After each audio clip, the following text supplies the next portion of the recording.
Yo, what it do, YouTube? It's your boy Coach Talk back with another video, and today this is an updated video of the Coach Frank conference speech after the loss Sunday against the Pittsburgh Steelers. This is all the questions, well, pretty much some of the questions he answered on the conference today. So I'm gonna just go through it. I'm gonna put the quotes of what he said in on the screen somewhere. So before I get into it, if you enjoyed this video, hit the like button. If you're new, go ahead and subscribe, and also comment your thoughts on what he said on one of the questions I'm going to repeat and the answers he gave. So this is the first question. Well, not the first question, but the first statement was on the offensive line. Coach Frank said the offensive line, he said he didn't like the fact that we had a bunch of sacks in the last few games, but I'm not worried about our offensive line. I'll tell you that we all have to be better. And I agree with him. Even though Ryan Kelly got hurt, the offensive line was strong enough. I feel like the offensive line is strong enough to still have a little bit of pressure and force the quarterback not to get sacked. We were one of the best offensive lines in the league before Ryan Kelly got injured. He did get injured in the beginning of the game against the Steelers, and the backup had to come in, and it was pretty rough. TJ Watt and everyone was getting to the quarterback, and it kind of forced Brissett's injury. So it was a rough game to watch. Unfortunately, we did lose to the Steelers, and no one knows if you haven't known, or if you didn't watch the game, or if you didn't watch my last video. But we did lose to the Steelers. We lost Ryan Kelly and Jacoby Brissett in that order as well. So it was a rough game to watch. I kind of agree with Coach Frank. We all got to be better, especially on the offensive line. I feel like we can still hold our own, but I kind of like the defensive line for the Pittsburgh Steelers, so it's kind of offset. And I can understand why, but we definitely agree we got to be better on that. On to the next statement, Coach Frank addressed Adam Vinatieri. He said his Adam Vinatieri miss, we all saw it. He got the laces. It was fluke. Rigo and Luke, I put up against anybody. Way the ball got down, made it a lot tougher on the kicker. Not very many times you see a kicker kick the laces straight on. Now, the laces were pointed toward Adam Vinatieri. As Pat McAfee would have said, it actually makes it more difficult for the kicker to kick the field goal. But what I seen was the laces quick toward him, but Adam Vinatieri being such a great kicker, I thought he was going to at least hit the post. He went wide left.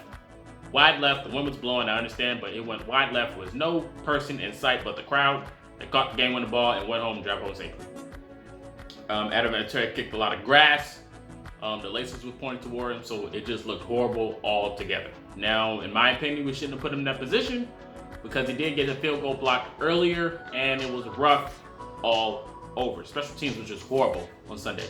So Adam Vinatieri does get blamed, kind of. So does the placeholder, and so does special teams, and so does the whole team in general for putting him in that position to score the game winner. He has had a rough stretch coming into this game, so it was kind of hard to watch. So I definitely understand him missing. It was kind of his fault and the placeholder's fault because he could at least hit the post. Come on now, it's at least the post. The laces, he's the GOAT. Their quote, he's supposed to at least hit something. He hit nothing. It went wide left. So it was hard to watch. But on to the next statement. Coach Reich addressed Paris Campbell's injury. If no one knows, Paris Campbell got hurt. He fractured his hand late in the game, and he had surgery today, so he'll be out for several weeks. So we don't have Ty or Devin Funches, and now we don't have Paris Campbell, which was a decent factor last week. Pascal, I feel like he can still hold his own. We just have to get Ebron and Doyle involved more with Pascal. We have to get another target. There's at least some decent amount of free agents out there. At least we got some free agents with height, free agents with speed. We have to go after somebody. We got to get somebody because we cannot go on like this. We can't. The stretch is getting worse, and we have to find a target to get our quarterback because it's getting rough, man. It's really getting rough, so we have to find something. On to the next statement, he addressed the Jacoby Brissett's injury. It is MCL strain in his knee. It's not bad.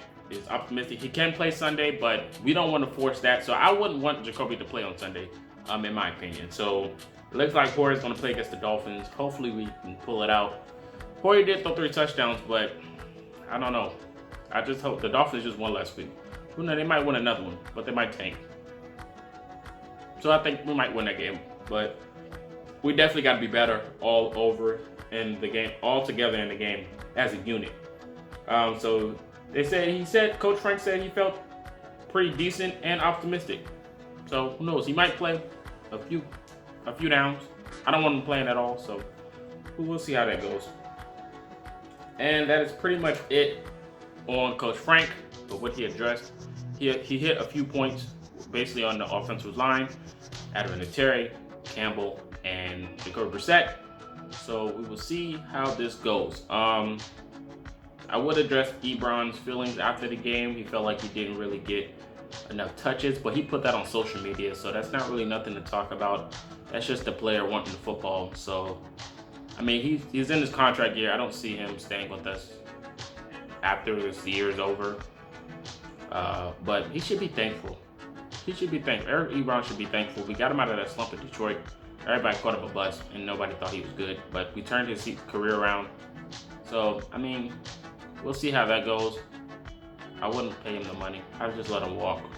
We got our security blanket Doyle back, so I think if we draft another tight end late in the draft, we should be fine. But if he stays, he stays. If not, I really think he does it. But it is what it is. But that's all I got for you guys, Coach. Go ahead and get in the comment section your thoughts on the game, your thoughts on Coach Frank comments on Vinatieri, the offensive line, Paris Campbell, and Jacoby Brissett. And do you trust Chad Kelly? That shows you that I want this guy as a quarterback. But do you feel confident in Brian Hoyer going against the Miami Dolphins? But that's all I got for you guys. Coach Talk signing out. Until next time. Peace.